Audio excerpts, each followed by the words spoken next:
Hello, this is Stephen Ives, and this is the first of what will be a monthly video message from me to you who serve on the center boards. This is part of a new communication plan that has come out of the communication work stream that was part of our board governance redesign effort that many of you have been part of.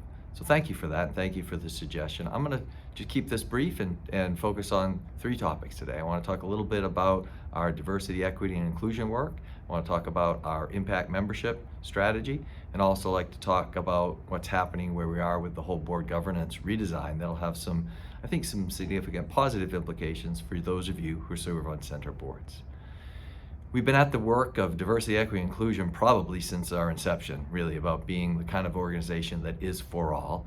That has taken on some new iterations and some innovative approaches over the course of the last year. And I want to let you know that our board of directors, the association board of directors, is deeply involved right now in some serious and I think really powerful conversations about what we've learned so far, what we know about this work, and how that's going to inform what we do going forward. And so I would say we're in a resetting, repositioning dialogue, and you can expect that coming out in the next month or so will just be some, I will say, new additions, if you will, of the way in which we position this work, talk about it, and deliver workshops and programs and experiences. I know some of you have been involved in the workshops and have given us great feedback as to how those help and what you learn from them and how powerful they are. So thank you for that. We just want to make sure that we continue that momentum going forward and engage as many people and draw as many people together in community and in dialogue around these important issues as possible. Secondly, I want to talk about impact membership. So today we have nearly 6,000 people who are holding a card or a membership that is called an impact membership that does not necessarily include access to the facilities just yet, but is easily upgradable to that. We've been able to solve for that. We're excited about the foundation that is building around this. We've had lots of conversation, we've tried things, we're experimenting continuously around how best to deliver that program forward and to help broaden the base, if you will, of people who are going to be members. I'm excited that we've made it as part of our program registration, and so people are moving from being an impact member to being an impact member participating in programs, and ultimately some to becoming an impact member who also uses facilities or other experiences that we make possible through the YMCA.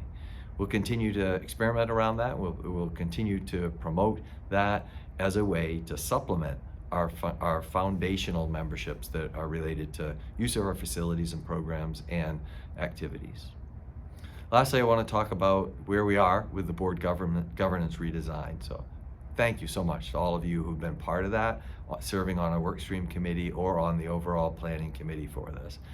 We just voted, the board voted to approve the launching of our regional collaborative hubs. So I'm excited to see how those come together and what value you all can get from them in terms of opportunities to share ideas and to communicate amongst yourselves about what you're learning and best practices within your center boards. And the next step is underway. And that next step is to really clarify the roles and responsibilities of our center boards and our association board as we will use them going forward. This has been a terrific process so far of discernment, dialogue, and debate and dialogue, quite frankly. So far, we're going to continue that and try it in a number of ways and experiment, but not try to go full bore all at once. So we've committed to a year or two process of moving this forward. So you'll learn more as we learn more and try different ways of executing on that. I think the most important thing being that if we declare a thing to be so, that we're prepared to make sure that we can actually do it and behave into it. So thanks again to the subcommittee that is working on that with myself and the senior team to build out new understandings, new clarifications, and new guidelines, if you will, around who does what and where the decisions happen. Generally speaking, the general notion of the association board being the policymaker for our association doesn't change, but ways in which we can more deeply involve you as center board leaders is paramount to this discussion. So know we're working on it. Know that we will continue to iterate around that and bring that forward as quickly as possible. Hope you found this a little bit useful and helpful and informative, and very open to suggestions you all have about messages or communication that would be helpful for me to include in these in the future.